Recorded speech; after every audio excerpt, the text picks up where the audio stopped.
All right. So good morning, everybody. Regardless of the time that you're going to be watching this, welcome to yet another fantastic episode of the podcast. Today, Ambassador, I have with me Ambassador Kolawole Olaniyi, and he's going to be sharing with us today on renewable energy in agriculture, the role of biofuel, and sustainable energy solutions. And so, before we just kick off to the conversation, I would like to just read out his bio for us so we can get an understanding of who we have today on the podcast. Ambassador Abiodun Olaniyi is a seasoned agribusiness development expert, a chartered business and management consultant, and an SME educator with over 25 years of experience. He is a multidisciplinary expert, uh, and his expertise spans across agribusiness, education management, and entrepreneurship. He is a recognized leader in his field. He's an active member professional organization collaborating on initiatives in the agribusiness space uh, from countries like the US, the UK, Japan, and even Germany. He has earned multiple academic qualifications from institutions across Nigeria, Canada, Italy, and the UK as well. And he is the pioneer in promoting JTRAF and biofuel crops for bioenergy markets in West Africa. He has also played key role in the international consultations on prior poor biofuels development organized by IFID, FAO, and the United Nations Foundation in Rome and Italy. He is also the Nigerian delegate to the World Entrepreneurship Investment Forum in Bahrain, organized by the UNINDO and other global stakeholders. Currently, he is leading several projects focused on agribusiness development, post-harvest management, sustainability, and circular economy across Nigeria and Africa. With a warm ovation, let's welcome Mr. Olaniyi. Ambassador, sir, thank you so much for joining us today, sir. How are you doing today, sir?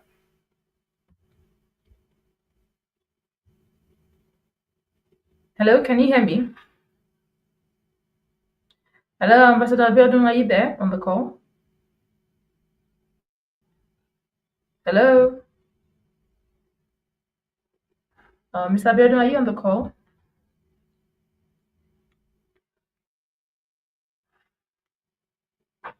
Okay, I'm not certain. I'm thinking it is network. Ambassador Abiodun, can you hear me?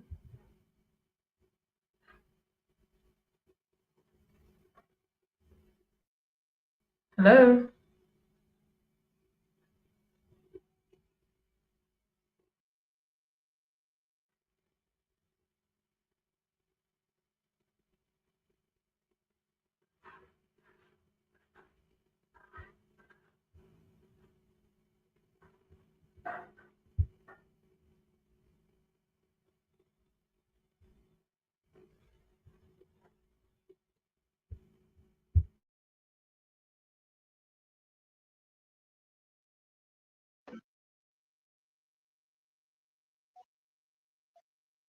Hello?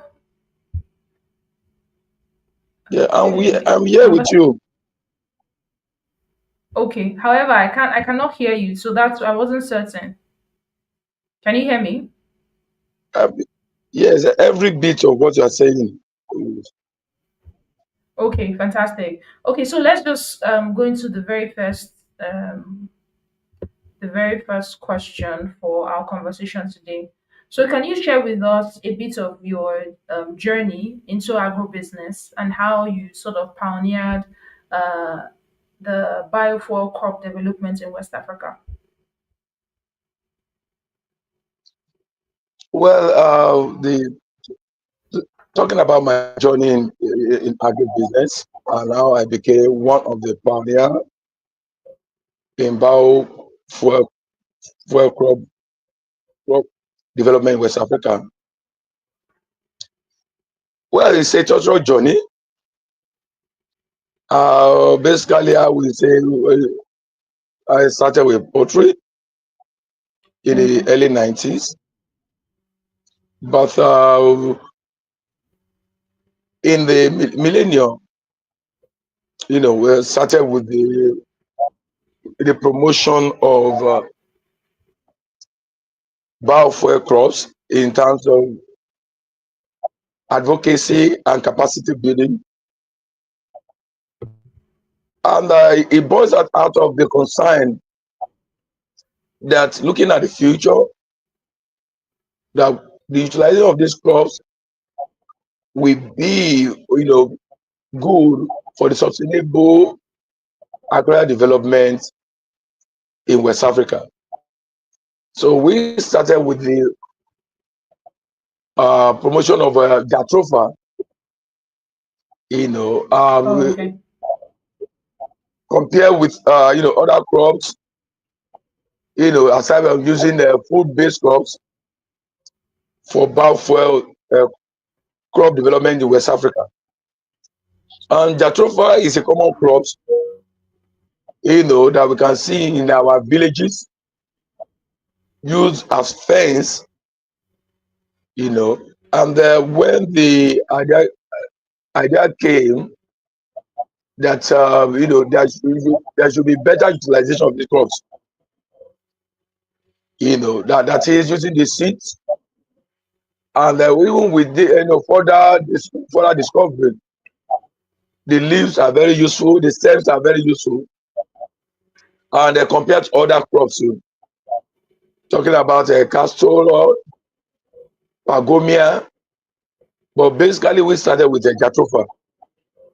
Hmm. Now, this what led us to establish the Center for Jatropha Promotion and Biofuels in 2005, Oh, wow. as part of Jatropha International. Hmm.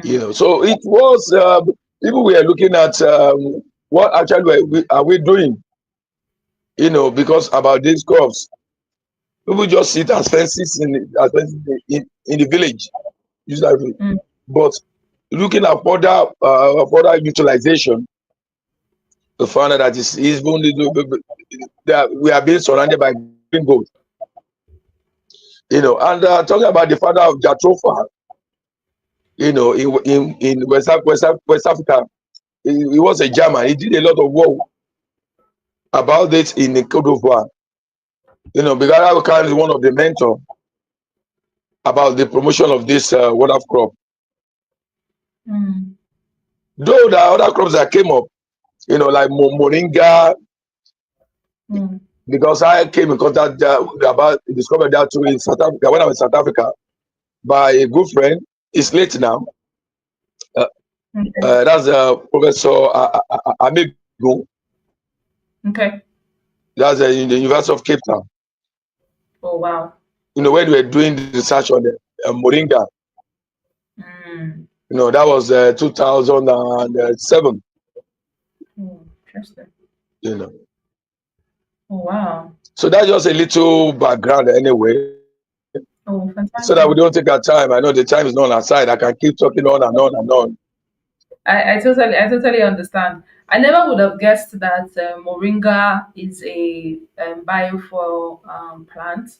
I typically know it for like its medicinal value. People add it to their as a supplement additive to their food. People drink it as tea, but I never imagined that moringa is a biofuel plant.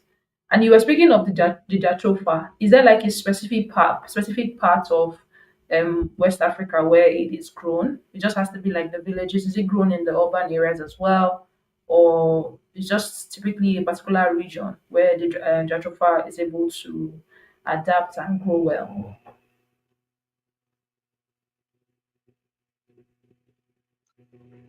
Well, I'm just trying to get your the voice just echoing.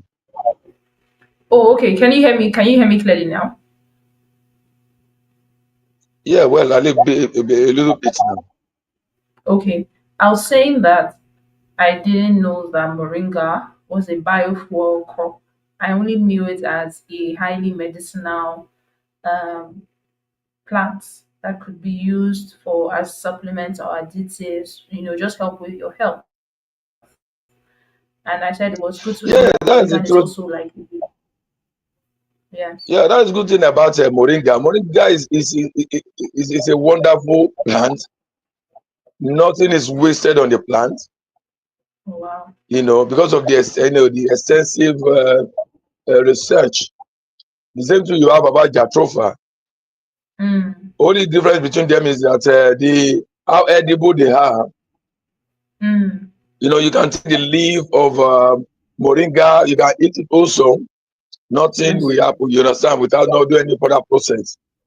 Mm, Unlike talking about jatropha. So those seeds that you just say fell on ground, those seeds from moringa, those moringa seeds, they are very good source of biofuel. But wow. actually, it is more to biodiesel. Interesting. Interesting. So my next question had been: is jatropha grown in a particular part of of our region, or it can be grown anywhere? Well, for jatropha can do well, and the good thing about it is that it do more on, well, we're talking about arid Mm, areas where that they are not like talking about green forest, and yeah. even for the desertification, Yes. so talking about jatropha is a wonderful crop that it grows well, in the areas that I think that some major plants cannot do well. Okay. And like So. I said, in our major villages, it's used as fence, because Mm, you can see that animals cannot easily browse them, like eating up their leaves and not doing, like those cows. That's why you see, talking about this S-men issue, they were now advising people to plant jatropha, as fencing around their farms, because when mm. those cows they move away. Oh, I see. I see. Okay. That's really good. Thank you so much for sharing that.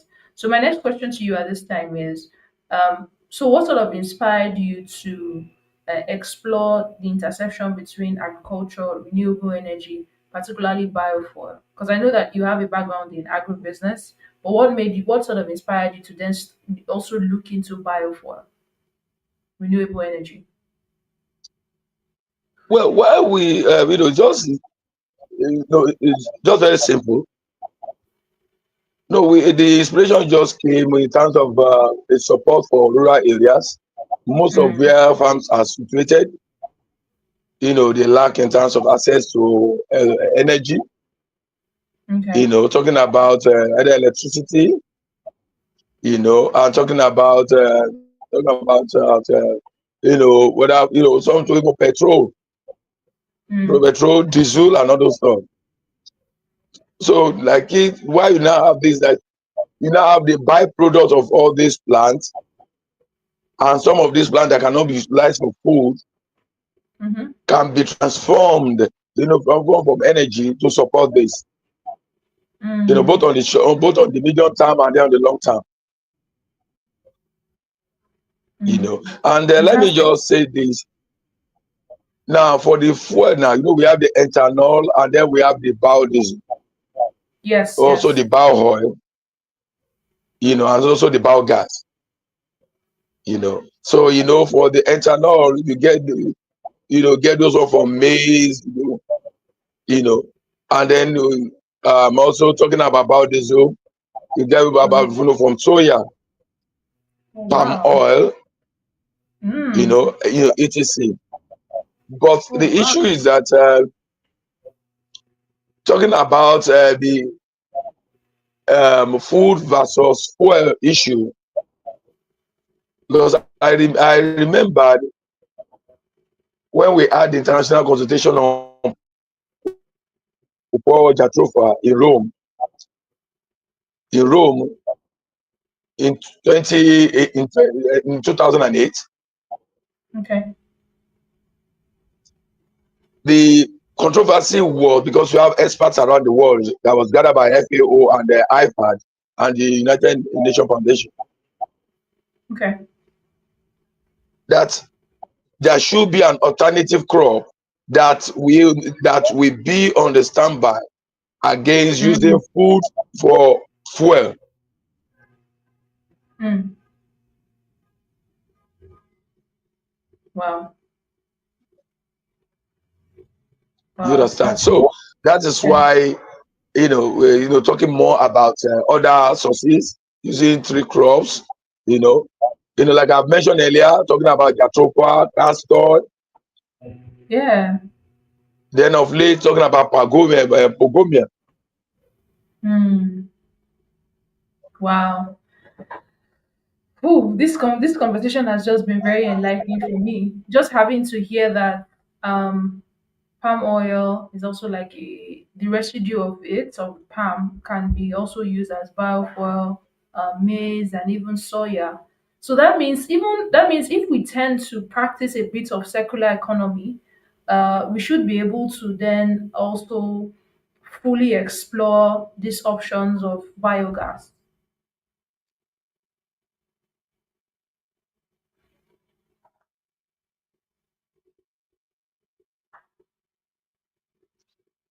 Well, biogas is even. Well, I would tell that every farm should have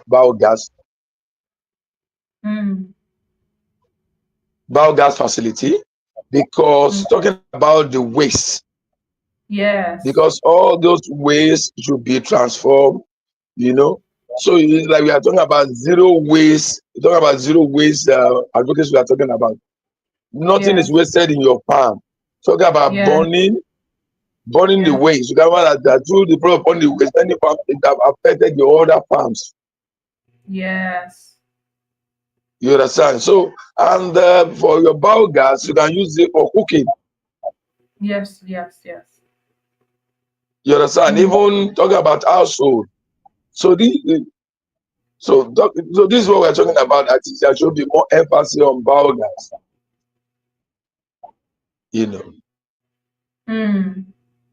Yeah, it's like also like an alternative source of energy as well, and it is relatively sustainable for any like you mentioned. If farms have it, they should be able to also sort of through circular economy recycle that energy and also use it for whatever it is that energy is required on the farm. So my very next question to you at this time is for anybody that is sort of unfamiliar with what biogas is, can you, or biofuel, what biofuel is, can you sort of explain how that is derived from like agricultural products? So just help anybody that will be listening to this that doesn't know what biofuel is.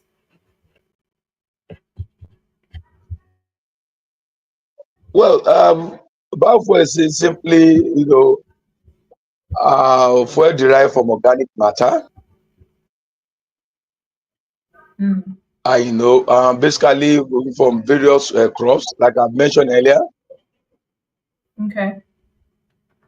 And I'm giving an example of a jatropha, talking Yeah. about castor, pogomia, and other ones upcoming. There are many that a lot of research are going on now. Because I remember a project from a gentleman from Philippines that they want to do, propose to start in Nigeria. I think they plan their, a research facility in India. I'm talking about the amount of biofuels you can get per, per acre.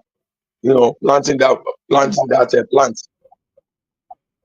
You know, Yeah. so there are a whole lot of research going on, because, like I told you earlier, Mm, okay. getting biofuels from non-food crops. Mm, okay. Okay. So Mm, that's why I don't want to okay. talk about soya again, or talking about those or palm. Yeah, You understand? I You're talking about understand. cassava and all the rest. Cassava too is also a Oh, source of a biofuel. That's ethanol from oh, cassava. oh, wow. So it has to be discouraged. This is a part of the advocacy that was done, so that you don't, because like now, even issue, there is an issue on cassava. about extraction of starch. So we now Yeah. have more investors going to starch than into the food utilization. See those competition, and now we are Mm. talking about ensuring food security. You know, so that's why we have to be so mindful that we don't get ourselves short on in the food while trying to maximize these opportunities. Oh wow. So there are so many. Just hearing you talk today about renewable energy within the agricultural space. There are so many crops that can be used as biogas, even in term whether from the extraction of it, whether from cassava, soya, and all those kinds of things. And it's just very interesting to hear that. It's just very interesting to hear that. So my very next question to you is, from your experience as a agribusiness expert, what are some of the challenges that you have seen that farmers and agribusiness in Africa uh, sort of face as regards energy challenging energy access for farmers, and how do you think that biofuel can be used to sort of address these challenges that farmers and agribusiness entrepreneurs face?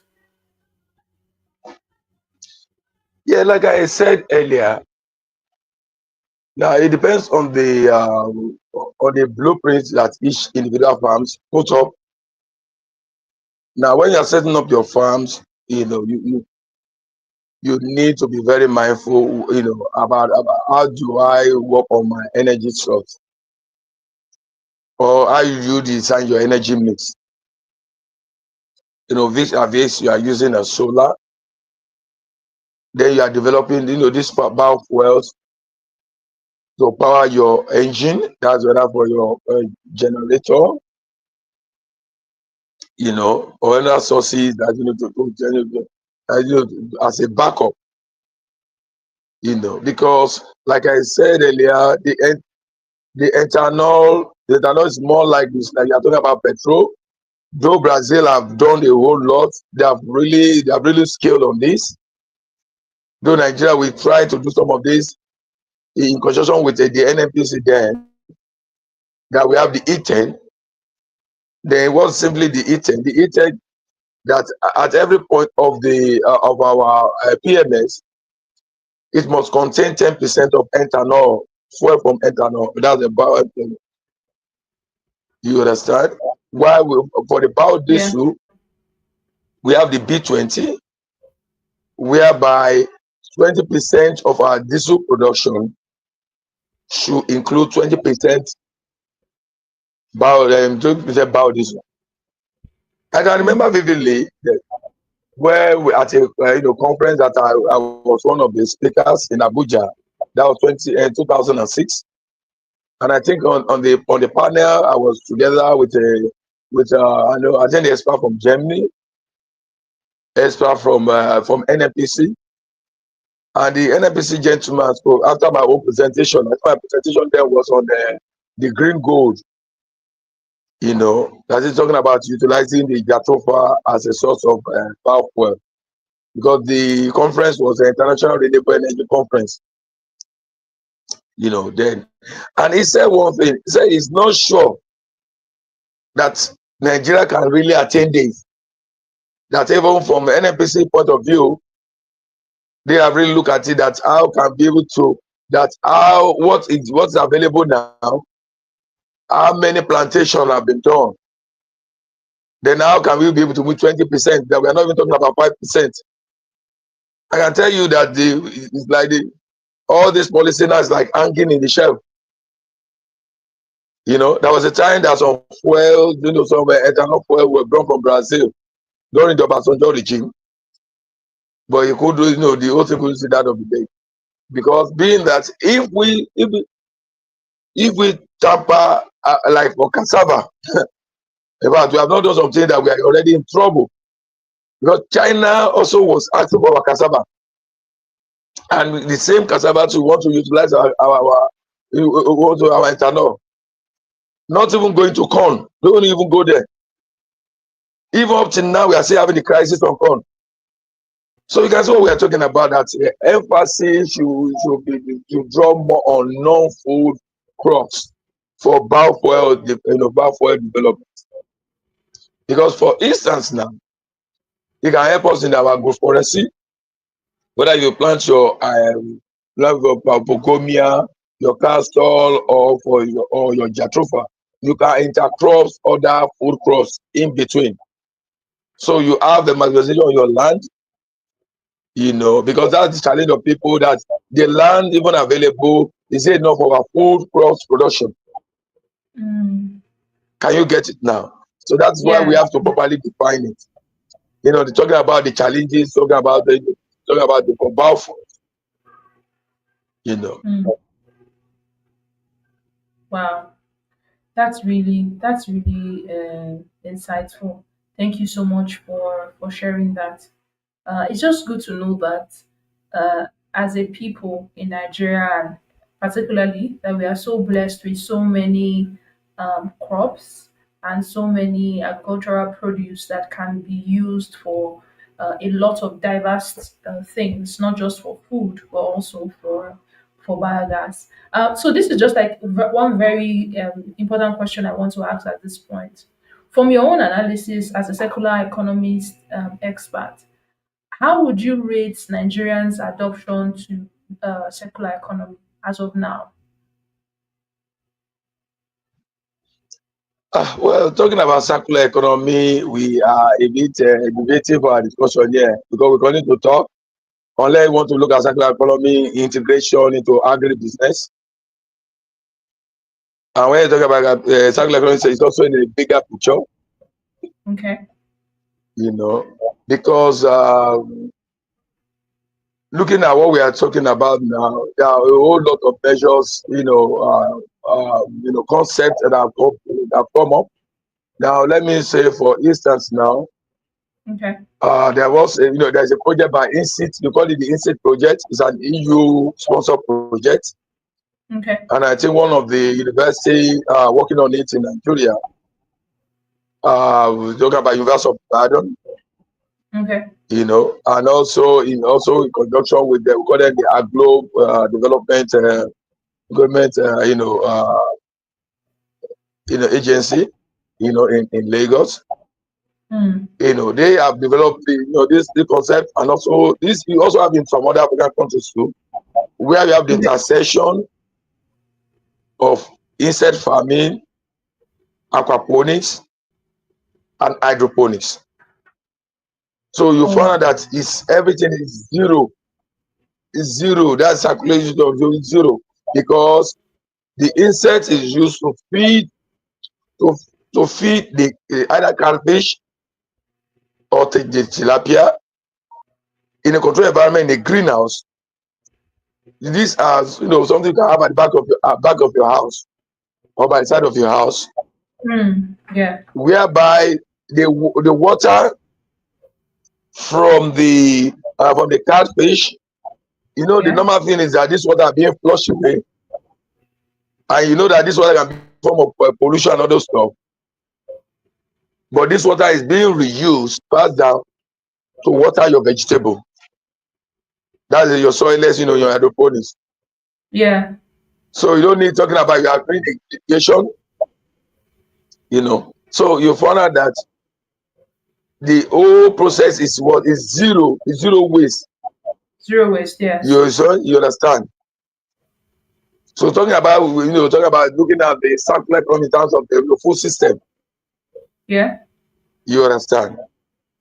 The other one is when you're looking at whether your agricultural waste, whether from your plant or to Yeah. your animal, you now put it, in front of, you now put in your biogas facility, Yes. it's being converted to energy. Yes.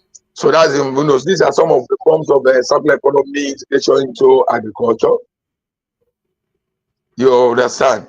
When you talk Yeah. about people to only more that whether packaging, products, you can reuse it for any other form of product. So circular economy comes in various ways. major ways to achieve zero waste and not to pollute the environment and to Mm. mitigate against into of the climate change or greenhouse gases. Now can you get the this circular circular movement of concepts. Yeah.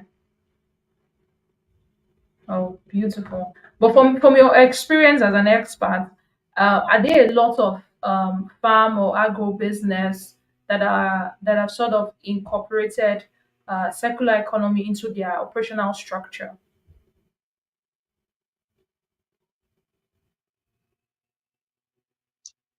Yeah, this is an emerging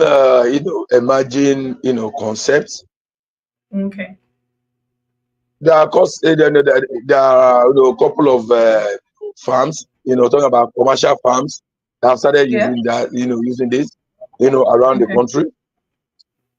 You understand, because while we may not talk too much on that for now, we have to, get it something visible that have been Mm. done over time. You Yes. understand? So, but these Yeah. are things that some farmers have started trying to inculcate, Okay. in their farming system, Okay. and even Fantastic. some to their agribusiness. And when we Oh, talk about agribusiness, we are not just talking about the farm alone. yeah. We are even talking about in the, talking about around the value chain. Yes. Yes. Yes. Okay. Thank you so much for sharing that with us. My next question to you at this time is, what are like some of the financial benefits of like investing into biogas, whether as a farmer or as an agro business owner? Well, there are a whole lot of financial benefits. Okay. Like I said, number one is that you are able to really work on your zero waste, Yes. True. added income. Let me just say this from in terms of when you employ, what's it called, um, your cropping system, whereby, let me say, for instance, for Mm-hmm. Jatofa, you have other food crops Yeah. planted along with it, or using your Oh. Okay. Jatofa as a fence in on your farm. It Mm. has a lot of both. You're looking at your cost saving and your cost benefit. You Okay. understand? True. True. It's not just, Yes. and some of these biofuel crops also you can use them for their byproducts on biofertilizer, Very true. and some also on the biopesticides. I haven't heard of that before. So not just about you just planting the crops alone, but we are talking about exploring them, their value chain. There are a whole lot of financial benefit, cost saving that you have along the process. Hmm. Okay, that's really good. Thank you for sharing. Uh, my next question at this time is also from your own experience, what have you seen as the biggest barriers that prevents like a wider adoption of biofuel and sustainable energy in Africa? And how do you think that this can be overcome? Well, my dear, there are a whole lot of barriers. Talking about one is the biggest now. It's Okay. the common barriers that usually pump up at the point of project implementation. Yes. Talking about the government policy, talking about Okay. about information, Okay. finance, Mm, proper planning, mm, and our mindset of an adoption of projects, agricultural projects. yes. Because let me tell you, for instance, I tell you one story. Now, when we talk about Jatropha, Okay. I just remembered when I came back from Italy. I met Okay. even I think during our I think I can remember during our conference at the FAO headquarters. Then I met I met the delegation of AGIP. They were just wondering, Mm. oh, Nigerian, how did I got to be in the meeting? Because I was the only one selected in West Africa for that conference. I think we're only three from Wow. Africa that was called up for those, Mm. that consultation in Rome. Okay. And they were really fascinated because they were trying to look at that mix. Because Egypt, they have their headquarters in Port Harcourt. Yes. So they are one of the senior officer in Nigeria. I think I remember now Dr. Akele. That was when he Okay. engaged me, and I think I think he brought me to Port Harcourt to talk more about this. That he's talking about alternative fuel. To Yes. talk about in the south, maybe that look, everybody should not look more about petrol. They should follow follow on the trend. They try on their Okay. own part, but there are corruption issue. They allow this project to fly. I remember also a lot of work also being done by the Ministry of the Energy Commission of Nigeria. And we are also we work with them too. A lot of advocacy Okay. that was done. I narrate to in Zaria. And they Okay. were there to also do some advocacy partnership with them. But the problem have been that how do we walk the talk? I remember there was a man, I will not mention his name. I think it was a minister of agriculture at the point in time. We met too in Zaria then. I think that was before he became a minister. Because he was giving during, I think that was during the Yadua administration. That Okay. talking about that he got that project to plant 1 million jatropha ceilings. Up to today, I don't think where I can see that jatropha ceiling, because Mm. the thing that really affected them was who is you have to be who is who. It brought a lot of Yeah. discouragement about the project, Mm. because on our own work, we are doing our own advocacy, our capacity building all around Nigeria. They are able to adopt this. But when it was politicalized, and then some government, talking about governors now using it as a vehicle to siphon money, that's why you see that Jack Trufa couldn't be able to have that kind of launch pad that it was expected to have. Mm. I think that saw at a point, picked up, but as at now, I don't, in terms of intensity, the spread, and, up to now. Wow. So the whole lot of the barrier, like I've said, political, bias, nepotism, corruption, finance. I can say on and on and on and on. And then people Mm. to people their own mindset about this crop. You have a lot of Yes. conviction. What the utilization of these crops. You know, Hmm. Fantastic, fantastic. But do you think, from your own assessment, I like how you were very detailed in terms of, from an experiential point, sharing the uh, the barriers, to these adoptions. If, let's say, solutions to sort of overcome these barriers, what would you say would be the solutions to overcome these barriers that you've highlighted? well, I think the number one, the government should revisit the policy. Okay. And as of now, the policy of the Energy Commission of Nigeria, we should look Mm-hmm. at the commercial aspect Okay. and the profitability that will come with this, both on the medium term and the long term. Is not Okay. see us as a cash cow where Mm. everybody wants to cash out. Just use it Yes. as a point of how to get money out. But looking at it, how does it benefit when the farmers, the agricultural development of the country, the Yeah. energy, talk about as an alternative energy. If this mindset Yeah. can change, I think it will fly. Because I Mm. know that also the Ministry of Industry, Trade and Investment, the Okay. commodity division, I Yeah. think they brought up an association on this because I think I Okay. remember was when they were trying to talk about the association, because the problem association too is being seen as a more of a how, who is the box here, how do we be able to use it in terms of funding, how do we get to my hand, how do I cash out.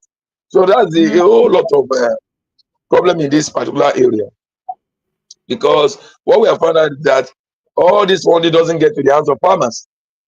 Oh. It just gets under to the political farmers. Mm. So you find that the government should start doing it, because if the government take a bold step and proper monitoring and evaluation, Okay. I think that will be start bring out the solution. Mm. Because when you put up a good policy on ground, you make the Yes. private sector to see. I'm Yeah. telling you, Nigerians are fantastic people. Yes. If they go in and invest, they Yes. can make their money. How would they get their money back? Because I Mm. do remember when we put up this advocacy stuff, even on the training stuff, talking about when they listen to the technologies, how to grow Jatropha, how to do this on Jatropha. But when it comes to how do we make money in Jatropha, everybody will gather their seat. A lot of questions come more on how do you make money. Leave Outside. about those farming. They can give to farmers and growers. How much are they invest? Mm. How do they get their return, their ROI? Is it Yes. in 2 years, 3 years, 4 years? How do it come? And Mm. agriculture is a sector that you come with a patient capital or Yes. patient investment. Yes. And I tell people, it's not like a Yahoo Yahoo or it's a Baba Jebo business. You put it today, you want to do something. You want Yes. to cash out. Hmm. Fantastic. Thank you so much for just highlighting that first of all, just the in order to overcome these challenges, there's a place for sort of like a reorientation and people having like a bit of patience and also tackling it from the policy standpoint of view. Okay, so my very next question to you at this time is, do you think, because we're also sort of talking about what I'm about to ask, do you think that there could be like a synergy between like the government and even private sector players and entrepreneur to sort of collaborate to help scale renewable energy adoption in agriculture?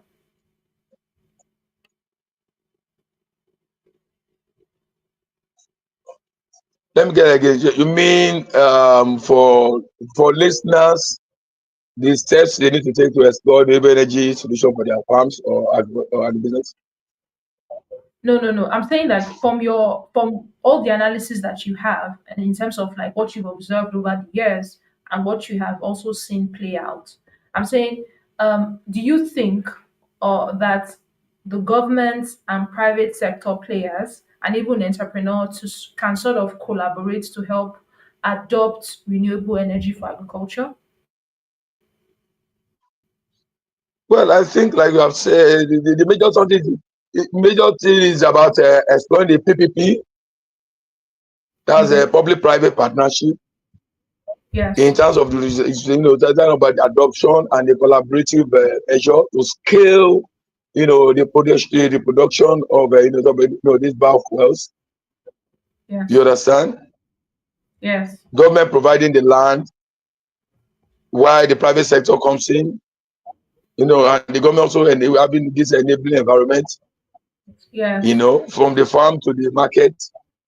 Yeah. I mean, those part of the terms that will scale up this measure. Mm.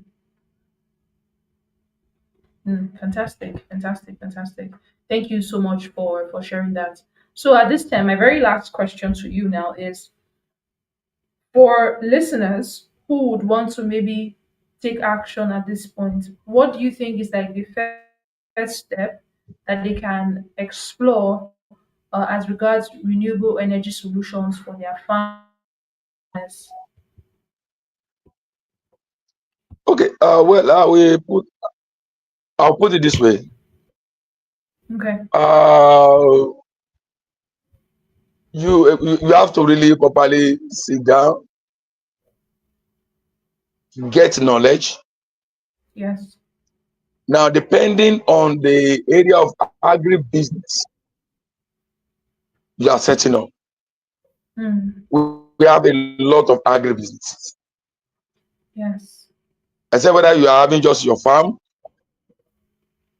and even having your farm, you have to sit down which renewable energy solution will be appropriate for my farm process. It may Mm. be a livestock farm Mm. or a crop farm Yeah. or otherwise. So what are you going to use? Will the solar be appropriate? Mm. Will a wind be appropriate? Yeah. Will a small hydro measure be appropriate? Whether your farm is very close to where you have a large source of water. Mm. So instead of whether you are using a solar, you can use a small hydro solution Yeah. for your farm. Or where you have the abundance of wind. It's Yeah. not necessary that you should have a solar there. You use your wind, whether you have your wind turbine installing there. Mm. You get it now. So Yes. the major thing there, because there are some you may not need properly, that you are needing a generator.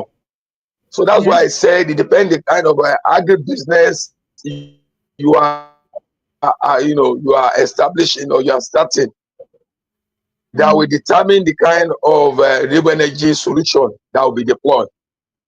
Okay. And you have to get it right. And the kind of the renewable energy solution you'll be adopting, Yes. you need to properly understand it, engage the right professionals. Okay. I need to be able to assess your need and give proper solution. Okay. It's very, very important, because we find that many agribusiness or farms doesn't sit down to add. They do omit this area Mm. because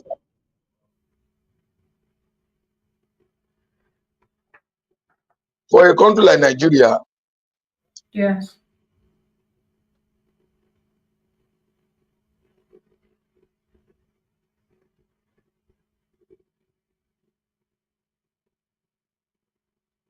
Okay.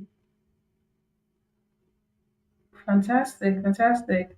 So from what you've just analyzed, electricity to mm,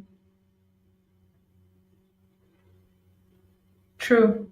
Our power supply is sort of limited within Nigeria. Yes.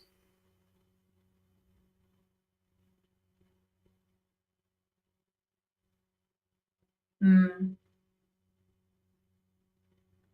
okay. So from what you've sort of analyzed, is that there's a very vital um, aspect that has to do with more like a feasibility, study, sitting down with experts to do like a needs assessment, and then being able to decipher what is the most adequate options that they can explore for their farm or their agribusiness enterprise. Thank you so much. Thank you so much for sharing that. Thank you so much for sharing that. So my very parting question at this time is that if you were to sort of give like an advice to agribusiness owners that are listening to us today, and that would want to explore uh, the biofuel or renewable energy for their business or enterprise, what would that be?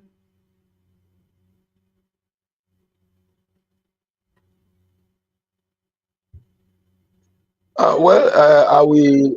My own advice will continue to be that think it through, get yourself prepared. It's not something you have to rush on. Yeah, You have to get proper feasibility. yeah, What are your need assessments? true. You know, If possible, put it. It should be part of your business plan. Mm. So that you don't, you don't go and do a whole lot of mistakes, because a whole lot of things happening and complicate against agri businesses now. Why Yeah. some want to walk, why they should crawl, Mm. and you need to crawl before you walk. Yes. So you have to get it right from the beginning. Yes. You understand? Because Fantastic. major people now, Yes. they have, it depend on generator, they have to be on diesel, even the distance where the farm is and where they can get diesel. That's really called, that you have to really plan for the better renewable energy sources Yes. that you can use, in your farms. For Yes. lighting now, people are really putting up a solar, solar development and all the rest. Whereby, other people that have a large amount of biofuel resources, they are also working on that too, because there are Yeah. generators that are configured to use a biofuel, to use biofuels. You know. Mm. Yeah. So all in Yes. all renewable energy solutions are needed, not only biofuels or talking Yeah. about biomass or Yeah. bioenergy or whatever thing we want to call it. We need to really, really have proper definition, whether two or three among the renewable energy solutions to be Yeah. deployed in our farms. The True. major thing on the final note is we should be well prepared. Yes, yes. Thank you. Thank you so much, Ambassador Abiodun, for sharing. At the very start out point is just um, taking cognizance of what is required in terms of just sitting down and counting the cost, and then deciding what exactly will be the best feasible options for them to cater to the needs of their agribusiness or agro enterprise. This will be the final one for any person that would want to contact you or connect with you, because from how you have also spoken today, you are a valid expert in this area.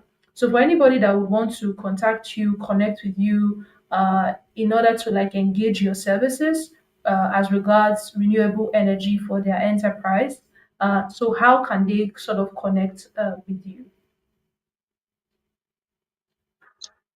Yes, they can check our website, and then Okay. or via email or by phone number. Okay, fantastic, fantastic. So do you mind maybe sharing your website handle or maybe your LinkedIn handle and even like your email? Because most times we have people reaching out to people Yes, you can check from. their LinkedIn and email. They can do it on email and all those stuff. Okay, okay, E- okay, fantastic. So Email and guys, the phone number. okay, okay. Do you want to share your phone number on the call, or you would want me to maybe drop it as a description under the video? Yes, you drop it. You drop it on them.